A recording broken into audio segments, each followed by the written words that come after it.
गुरुजी, हम सही और गलत की परख कैसे करें? विवेक से।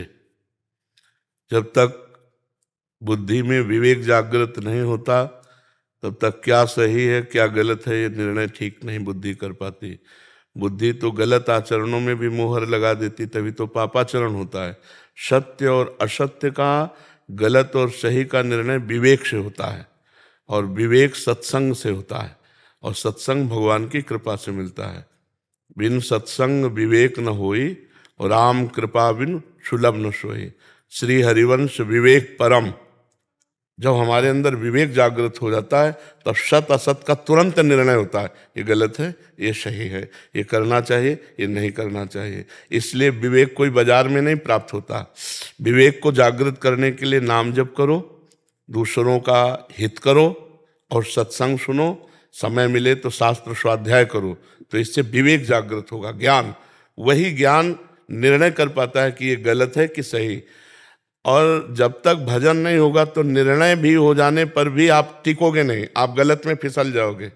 जैसे आपको जानकारी है कितने ऐसे गलत काम आप किए जो पता है कि गलत है, नहीं करना चाहिए, पर फिर भी हो गए। क्यों हो गए? आपकी जानकारी का प्रयोग क्यों नहीं हुआ? क्योंकि आपके पास नाम बल नहीं है। श्री हरिवंश नाम बल लहो, अपने मन भाई सब कहो, रहो शरण हरिवंश की। जो भगवान के आश्रित होकर, प्रभु के आश्रित होकर नाम जप करता है तो ये गलत है, नहीं करना चाहिए, तो वो नहीं करेगा। क्योंकि निर्णय तो ठीक हो गया, लेकिन उस निर्णय पे चलने की सामर्थ्य चाहिए। ज्ञान जानकारी तो बहुतों को है, लेकिन जानकारी का सही प्रयोग सही समय पर हो जाए तो वो जानकारी नहीं, बोले यार पता तो हमको था, हमारे मन में आया था कि ना करें, पर हमने कर लिया। तो इसलिए सही जानकारी का सही प्रयोग करने के लिए नाम जप, सत्संग, शास्त्र स्वाध्याय और परोपकार, ये चार बातें अपने दिमाग में बैठा लो। नाम जप, सत्संग, शास्त्रों का स्वाध्याय और परोपकार, इससे विवेक जागृत हो जाएगा, और विवेक सही गलत का निर्णय करेगा और सही मार्ग में चलने के लिए आपको सामर्थ्य देगा। जी। केशव भाटिया जी। राधे राधे महाराज जी। जी। राधे राधे महाराज जी। महाराज जी, वास्तविक दैन्यता का प्रादुर्भाव कैसे हो? अभी तो ऊपर ऊपर से कह देता हूं। हाँ, ये केवल गुरु कृपा से होता है, दूसरा कोई साधन नहीं। साधन करो तो अहंकार पुष्ट होता है, मैं अमुक अमुक अमुक। लेकिन जब गुरु कृपा का आश्रय लिया जाता है तब लगता है गुरु कृपा से सब हो रहा है। मैं तो अधम जीव हूँ, मेरे गुरुदेव ने हम पर कृपा कर दी, आचार्य ने कृपा कर दी, तो आज हम श्री जी के चरणों तक पहुँच रहे हैं, आज हम श्री जी का नाम जप रहे हैं, आज हम श्री जी का जस गा रहे हैं। तो वो सब कुछ करते हुए कृपा का जब अनुभव करेगा तो दैन्यता रहेगी, और जब कर्ता अनुभव करेगा कि मैंने किया तो अहंकार पुष्ट होगा। आप सब महाराज जी, यदि गुरुदेव प्रकट रूप में ना हो, आप प्रकट हो, मतलब नहीं, दवाई तो प्रगट ही चाहिए। नहीं, प्रकट रूप में शरीर त्याग चुके हैं। हाँ, तो कई प्रकार के गुरु होते हैं, मंत्र दीक्षा गुरु अलग होते हैं और शिक्षा गुरु और होते हैं। श्री दत्तात्रेय जी महाराज ने 24 शिक्षा गुरु बनाए, शिक्षा गुरु 24 बनाए। तो जहाँ से हमको भागवतिक शिक्षा मिले हम उनकी बात माने, दीक्षा गुरु रहे हम उनकी बात माने, तो हमको लगेगा कि संत कृपा से, गुरु कृपा से साधन चल रहा है। जब कृपा शब्द आ जाएगा तो दैन्यता आ जाएगी, और जब मैं शब्द कर्ता भाव आ जाएगा तो अहंकार पुष्ट हो जाएगा। महाराज जी, जैसे कार्य होने से पहले ये होता है कि श्री जी मैं तो नीच हूँ, आप अपनी कृपा से करा दो, आप ही करा सकती हो। पर जब कार्य हो जाता है तो फिर आ जाता है, अरे ये तो मैंने ही कर लिया, तो ये काटता हूँ, लेकिन जब बार बार फिर वो देखो, जब तक अंतःकरण पवित्र नहीं होगा तब तक ये नाटक तो चलता ही रहेगा दैन्यता का। और जब अंतःकरण पवित्र हो जाता है, जैसे जिस वृक्ष की डाली में अधिक फल लग जाते हैं तो झुक जाती है। तो तृणादपि सुनीचेन तरोरियु सहिष्णुना अमानिना मान देन कीर्तने या सदा हरि। सबसे छोटा जो बन जाता है वही दैन्य होता है। कब दिखाई देगा? जब सब में अपने इष्ट दिखाई देंगे। सर्वानुवस्तुतया निरीक्ष परम स्वाराध्य बुद्धिर्मम। जब मेरे इष्ट देव राधा वल्लभ लाल सब में विराजमान है तो हम उनके सेवक हैं, तो हमारे अंदर दैन्यता है, सब में मेरे प्रभु हैं, सब में। और जब तक प्रभु सब में नहीं दिखाई देते तब तक बनावटी दैन्यता होती नहीं। असली दैन्यता में यही आएगा, प्रभु देखो अभी तक तो हम ही कहते थे कि हम पामर अधम हैं, आज गवाही मिल गया, और जिसकी गवाही पक्की हो तो अब तो कृपा कर दो ना। वो दोष नहीं देखेगा, वहाँ गुण भाव देखेगा कि इसने हमें सपोर्ट किया और भगवान के हमें कृपा पात्र बना। ये दैन्यता, पर ये दैन्यता बाजार में नहीं मिलती, ये गुरु कृपा से ही आती है। जब हमें हर समय गुरु कृपा का भाव रहेगा तो दैन्यता आ जाएगी कि कितनी कृपा है, ये गुरु कृपा है। मूकम करोति वाचालम पंगुम लंघयते, हर जगह कृपा ही कृपा दिखाई दे। मतलब हमारे शरीर की सामर्थ्य एक कदम चलने की नहीं है, कृपा। तब कृपा का अनुभव होता है जब हम विपत्ति में होते हैं, संकट में होते हैं, फिर भी हम दुखी ना हो, हम घबराए नहीं, तब लगता है तो भगवान की कृपा है, उन्हीं की कृपा से सब होता है। वास्तविक कृपा से हो रहा है। कठपुतली बार बढ़िया नाच रही है, वो अपने को समझे कि मैं बहुत बढ़िया नाच रही, तो नहीं भैया, पर्दे के पीछे अंगुलियां चल रही किसी और की। तो उमा दारू जोशित की नाई, समय नचावत राम गोसाई। जैसे कठपुतली नहीं नाचती, ऐसे भगवान चराचर जगत को नचा रहे हैं, तो उन्हीं के अनुसार हम नाच रहे हैं। और कर्ता भाव होने के कारण फिर हमें भोगना पड़ता है शुभ अशुभ का। अगर हम ऐसे अकर्ता हो जाए तो फिर कोई भी बंधन उसे छू नहीं सकता, पर ये स्थिति होती है। महाराज जी, यदि ये काटते जाएंगी, जब मन बोले कि तूने किया तो काटते जाएंगे, नहीं नहीं हाँ, ये तो काटना ही है, पर नाम जब चलता जाए, केवल काटने से नहीं रुकेगा। नाम जब मतलब हमारे पास डिलीट करने का, हर प्रोग्राम डिलीट करने का नाम है। अगर नाम नहीं तो वो प्रोग्राम, जैसे ये क्यों ऐसा आ रहा है, तो वो पुष्ट हो रहा है, द्वेषात्मक चिंतन हो रहा है ना, या रागात्मक चिंतन हो रहा है। और जब राग न द्वेष, राधा राधा राधा श्री हरिवंश राधा वल्लभ श्री हरि, वो कट रहा है, वो कटता चला जाएगा। नाम प्रत्येक पल तुम्हारे मन को निर्मल करता जा रहा है, तभी तो गंदगी निकलती भजन के समय।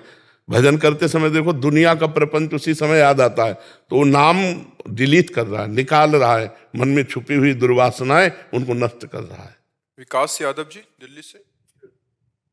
राधे राधे महाराज जी, आपके चरणों में कोटि कोटि प्रणाम।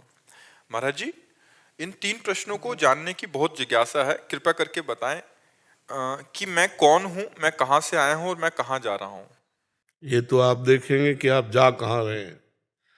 जिसका प्रश्न है, जो आखिरी प्रश्न है, आप कहाँ जा रहे हैं, तो आप देखेंगे मार्ग हम आपको बताएंगे कि आप पहचानो कहाँ जा रहे हो। वो कहा आप वही हो जिसकी खोज की जाती है। तत्त्वम् असि। अगर अंश भी स्वीकार करे तो पूर्ण का अंश पूर्ण ही होता है। पूर्णमदः पूर्णमिदं पूर्णात् पूर्णमुदच्यते पूर्णस्य पूर्णमादाय पूर्णमेवावशिष्यते। उस परमात्मा का जो अवशिष्ट अंश है वो भी पूर्ण ही होता है। तो तुम जो हो वास्तविक, वो मैं है, मैं है, मैं वो ब्रह्म है। मैं के आगे जो लगता है वो माया है। जैसे मैं अमुक, ये सब माया है। शुद्ध मैं भगवान का स्वरूप है। पहली बात, आप भगवत स्वरूप हो। कब? जब देहाभिमान छोड़ करके अपने स्वरूप का अनुभव करोगे तब। अभी तो असाधारण महामहिमा से युक्त जो स्वरूप है वो ढका हुआ है, और आप देहाभिमानी एक जीव है। इस समय एक देहाभिमानी जीव है। स्थूल सूक्ष्म कारण तीनों शरीरों का राग त्याग करके जो ब्रह्मविद ब्रह्म ही भवति, जो अपने स्वरूप को बोध प्राप्त कर लेता है, वो ब्रह्म स्वरूप ही है। समझ गए? माया अज्ञान कल्पित कल्पनात्मक भ्रम में फंसने के कारण वही शुद्ध ब्रह्म जीव कहलाया, और इसी माया कल्पना से मुक्त हो जाए तो वही ब्रह्म है। ठीक है?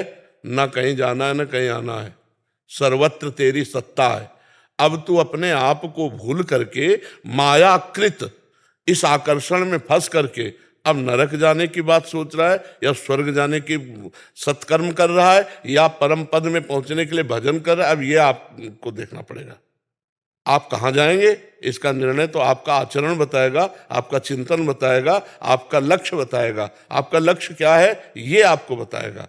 आप परमात्मा स्वरूप हैं, आप कहीं नहीं आना न कहीं जाना। स्वप्न का भ्रम में पूरा, यहाँ से आप ब्रह्म स्तंभ पर्यंतम सर्वम मायामयम जगत, यहाँ से लेकर ब्रह्मलोक तक मायामय जगत है। तू सत्य है, परम सत्य है, त्रिकाल सत्य है। अपने स्वरूप को जान, तत्त्वम् असि। समझ पा रहे हो आप? ये शुद्ध अध्यात्म की वार्ता है, प्रपंच मिश्रित नहीं, शुद्ध अध्यात्म की वार्ता। अगर साधन करते हो तो हमारी बात समझ पाओगे, नहीं हवा में उड़ जाएगी ये बात। समझ पा रहे हैं आप जी? अंबिका जी हैदराबाद से। राधे राधे। राधे राधे महाराज जी। महाराज जी, मैं भगवान में विश्वास रखने के बावजूद अंदर से डर, चिंता, जिज्ञासा क्यों महसूस कर रही हूँ? नहीं विश्वास केवल है, भगवान नहीं से नहीं जुड़े कार्य- विश्वास नहीं, नहीं विश्वास नहीं। विश्वास हो जाएगा तो निर्भय हो जाओगे, निश्चिंत हो जाओगे, निशोक हो जाओगे। विश्वास अभी नहीं है, अभी जबान से विश्वास है, हृदय से विश्वास नहीं है। नहीं, हृदय से विश्वास हो जाएगा ना तो मृत्यु भी महामहोत्सव लगती है। और डर किस बात का? जब हम भगवान के हैं और भगवान सर्वत्र है तो मेरे पास भी है, भगवान सबके है तो मेरे भी है, भगवान सब समय में है तो इस समय में भी है, भगवान सबकी रक्षा करते हैं तो मेरी भी रक्षा करेंगे। फिर मुझे डर किस बात का? हाँ, डर तब होगा जब अज्ञान बना रहेगा, कोई पापाचरण होंगे, कोई छल कपट होंगे तो फिर आपको डर बना रहेगा, चिंता बनी रहेगी, भय बना रहेगा। निष्पाप पुरुष, परमात्मा में दृढ़ विश्वास रखने वाला कभी भयभीत नहीं होता।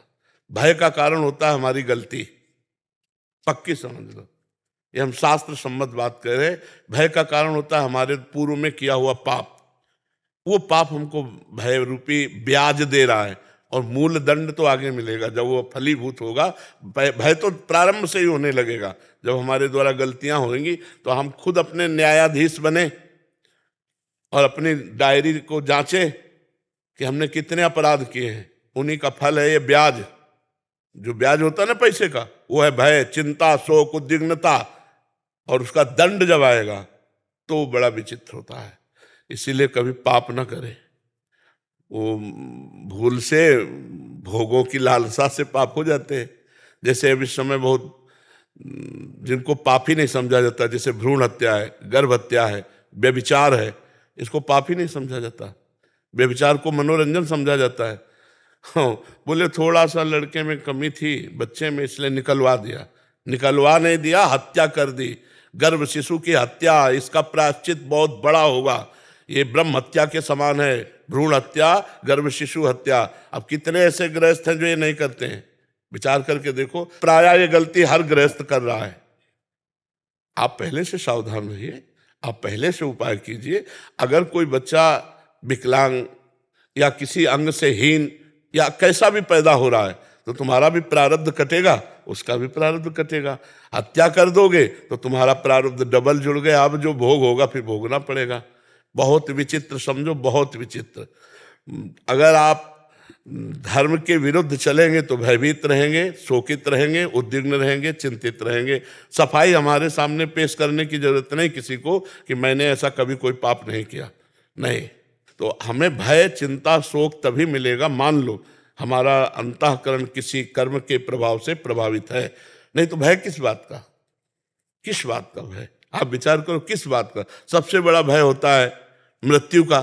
तो मृत्यु में भगवान ने कहा कि समस्त विभूतियों में हरण करने वालों में मैं मृत्यु हूं, तो मेरे श्री कृष्ण ही तो मृत्यु है, फिर उनसे क्या डरना? नरसिंह रूप भगवान ने रखा तो प्रहलाद जी को डर लगा क्या? दौड़ के चले गए भगवान के पास। तो हमें लगता है नाम जप करो, भगवान से प्रार्थना करो और भयभीत होने की जरूरत नहीं है। नाम में इतनी सामर्थ्य कि पूर्व के जितने पाप हैं उन सबको भस्म कर देगा। नाम संकीर्तनम यस्य सर्व पाप प्रणाशनम। और भगवान की शरण में हो तो कह रहे हैं हम सर्व पापेभ्यो मोक्षयिष्यामि मा शुचा, मेरी शरण में हो जाओ, मैं तुम्हारे सारे पाप नष्ट कर दूंगा। सन्मुख होए जीव मोहि जब ही जन्म कोटि अगना, करोड़ों जन्मों के पाप नष्ट हो जाते जब जीव भगवान के चरण शरण में आ जाता है। तो ये बात समझ में आई?